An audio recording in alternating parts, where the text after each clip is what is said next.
E vamos falar agora de mercado, atividade econômica. Nós tivemos aí muita volatilidade hoje do dólar. O dólar agora recua 0,43%.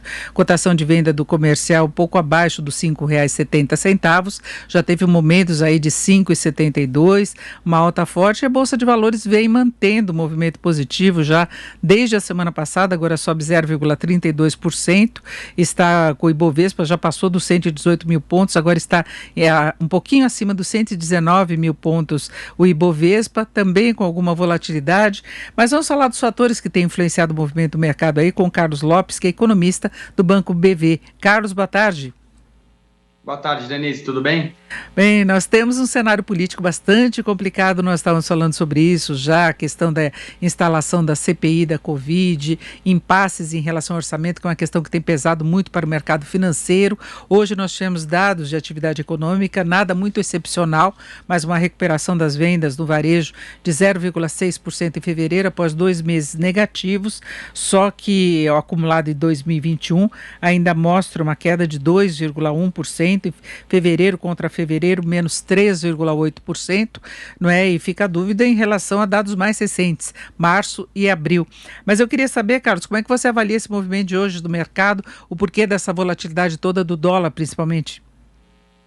Olha, a gente já está vivendo há bastante tempo com essa volatilidade super alta, né? Acho que virou um normal no Brasil isso, e a pandemia acentuou esse movimento, né? A fragilidade do Brasil, ela não vem de hoje, a fragilidade fiscal, né? A gente já vem discutindo esse problema há muito tempo, acho que o pessoal está até cansado de ouvir isso. Mas depois da pandemia, assim, a gente estava ali na casa dos 75% de dívida em relação ao PIB, né? Em relação ao tamanho da economia, e pulou para a casa dos 90%. Então, o país ficou muito mais fragilizado e, por isso, nesses momentos de tensão, principalmente tensão política, a volatilidade aumenta muito. Se o país está fragilizado do lado fiscal, os nossos ativos, aqui o real, a bolsa, os juros, eles ficam um pouco sem defesa, o investidor não confia tanto na solução do problema e aí causa essa volatilidade imensa que a gente está vendo nos ativos. E tudo isso é acentuado não só pelo problema fiscal, mas pela própria pandemia, né? A pandemia que está por trás de toda essa pressão política por mais gastos no Congresso e está por trás de todo o impacto econômico que a economia tem sofrido. Então, assim, juntando todos esses fatores, a gente explica facilmente essa volatilidade super alta e até mais alta do que as outras economias parecidas aí com o Brasil. Agora, em relação à atividade econômica, a gente tem visto o mercado sistematicamente reduzir a projeção para o PIB brasileiro, né? Está chegando perto dos 3%, se imaginava um crescimento maior algumas semanas atrás, e tivemos esse dado de varejo. Altera em alguma medida?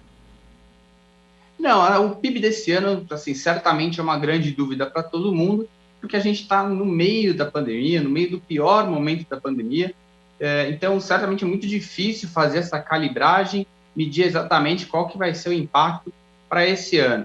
O primeiro trimestre ele aparece parcialmente salvo, né? A gente vê alguns indicadores vindo bem, assim, a gente teve como você comentou no comércio, o comércio em fevereiro ele se recuperou, tinha tido 2 meses de queda, mas de forma geral ele ainda está num nível muito bom. Os indicadores até fevereiro vinham confirmando uma economia se recuperando ainda com algumas dificuldades, alguns meses piores, outros melhores, mas de forma geral a tendência era de recuperação. Agora a grande preocupação é março, né? A gente teve uma restrição grande aí de mobilidade, de circulação das pessoas, isso certamente vai trazer um impacto importante. É difícil medir esse impacto, acho que ele não vai ser tão grande quanto foi no pior momento da crise no ano passado, né? A economia, as pessoas já se acostumaram um pouco, já sabem lidar melhor com essa pandemia, então o impacto, acredito, deve ser menor, mas ainda assim não será um impacto pequeno. E esse impacto está se prorrogando para o segundo trimestre, né? A gente está começando, aí já está no meio de abril, e já tem um impacto relevante disso acontecendo, as medidas de confinamento continuam e devem continuar por um tempo enquanto a pandemia não melhorar. Então, o primeiro trimestre pode até ser razoavelmente, pode se salvar, vamos dizer assim, pode até ficar um pouquinho acima de zero, mas o segundo trimestre tende aí a ser bem ruim por conta desse impacto da pandemia. Agora, Carlos, você falava dessa questão de março e o CDE acabou reforçando essa preocupação. O Brasil é a única grande economia em desaceleração do crescimento neste começo do ano, isso de acordo com um relatório que foi divulgado hoje pela OCDE, que é a Organização para a Cooperação e Desenvolvimento Econômico. De acordo com os indicadores antecedentes, a atividade econômica continua a se fortalecer na maior parte das principais economias, exceção do Brasil. No contramão dessa tendência global, o índice composto de indicadores antecedentes caiu 0,32% no Brasil em março, na comparação com fevereiro, e foi o único recuo entre as maiores economias que são monitoradas pelo OCDE, e no grupo das 7 maiores economias houve alta de 0,24%. Não é uma alta excepcional também, mas a gente vê uma recuperação, uma aposta em recuperação, e entre as principais economias emergentes, os indicadores para a Índia, Rússia e setor manufatureiro da China continuam a se expandir em ritmo constante em março. E o Brasil teve essa desaceleração, na China alta de 0,36%, a Índia 0,29% e Rússia 0,26%. Então o Brasil continua pagando uma conta mais pesada, né? É evidente, quando a gente olha para os números da pandemia, a gente está num momento pior do que as outras economias.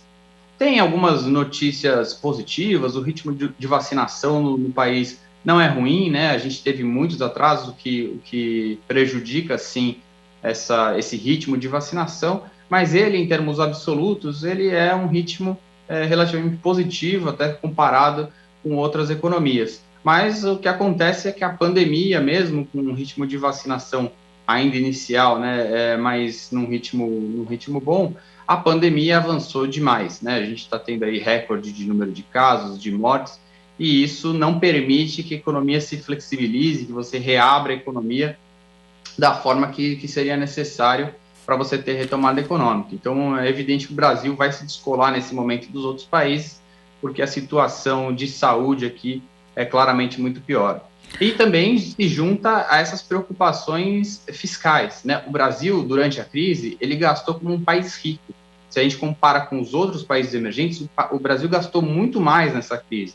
E a gente já não tinha uma situação confortável antes dela. Então, juntando isso, né, uma situação já desconfortável antes e com um gasto muito maior do que os outros, gastando como um país rico, faz com que a gente fique frágil nesse momento e piore, né? A gente está com o pior momento de pandemia e com uma fragilidade fiscal enorme. Então, o resultado não podia ser diferente de um impacto sobre a atividade econômica. Agora, Carlos, como é que seria, na sua avaliação, a reação do mercado financeiro caso se confirme essa PEC que o governo poderia apresentar, tentando conciliar as emendas que foram apresentadas pelos parlamentares, que desequilibraram totalmente o orçamento deste ano, né, o tornando aí impraticável, não é? E com gastos que podem vir ainda de programas sociais exatamente para fazer frente aos danos provocados pela pandemia. O mercado receberia bem, porque na verdade seria uma forma de se tentar driblar as restrições legais que impõem uma austeridade maior, não é? Denise, não receberia bem como não tem recebido, né? Assim, a PEC, ela é um sinal de que o ambiente político, a capacidade do governo de fazer um acordo ali, para fechar um acordo para resolver a questão do orçamento, não está sendo suficiente. Qual seria a saída mais natural para o orçamento? Seria ou o veto total e elaborar um novo orçamento, né, ou um veto parcial e tentar corrigir essas medidas com alguma outra lei. Mas, aparentemente, o campo político não está conseguindo fechar esse acordo, e por isso o governo está tentando, então, outra maneira de evitar algo ainda pior, que seria o estado de calamidade, e aí sim permitir que muitos gastos ultrapassassem o teto. A PEC, ela é uma tentativa de limitar esses gastos extras. Você está sim furando o teto, né? Você está fazendo esse drible, os gastos extra-teto estão cada vez maiores, então é essa a preocupação que o mercado está vendo, né? Mas essa PEC é uma tentativa de evitar algo pior, mas ao mesmo tempo ela é um sinal de que o modo normal ali de você corrigir essa lambança aí que foi feita no orçamento não está sendo conseguido. Na verdade, tentaria conciliar também o interesse político, né? Porque daria recursos para as emendas, não haveria necessidade do veto, né, do orçamento, que pode criar mais embates aí com o Congresso, uma situação desfavorável para o governo, mas tem esse outro aspecto, né, que fura o teto. A limitação política aí é a principal razão para você não estar conseguindo ter uma solução melhor. E a PEC, já que você não consegue ter essa solução política, vamos tentar arrumar alguma forma de limitar os gastos e evitar que você simplesmente jogue o teto fora e aí as despesas possam aumentar de forma descontrolada. Ainda assim, mesmo que seja, né, com a PEC, com alguns valores controlados, com essa limitação, a gente está falando aí de valores significativos, né? Somando todos esses valores, a gente está caminhando aí para coisas perto de 100 bilhões, né, fora do teto. Então, é um valor muito significativo saindo do teto, e por isso essa preocupação do mercado. Mesmo com essa eventual PEC, você está, na prática ali, driblando o teto, colocando mais despesas no momento em que a gente já está super endividado. É isso, nós ouvimos o Carlos Lopes, que é economista do Banco BV. Carlos, muito obrigada. Uma boa tarde. Obrigado, Denise.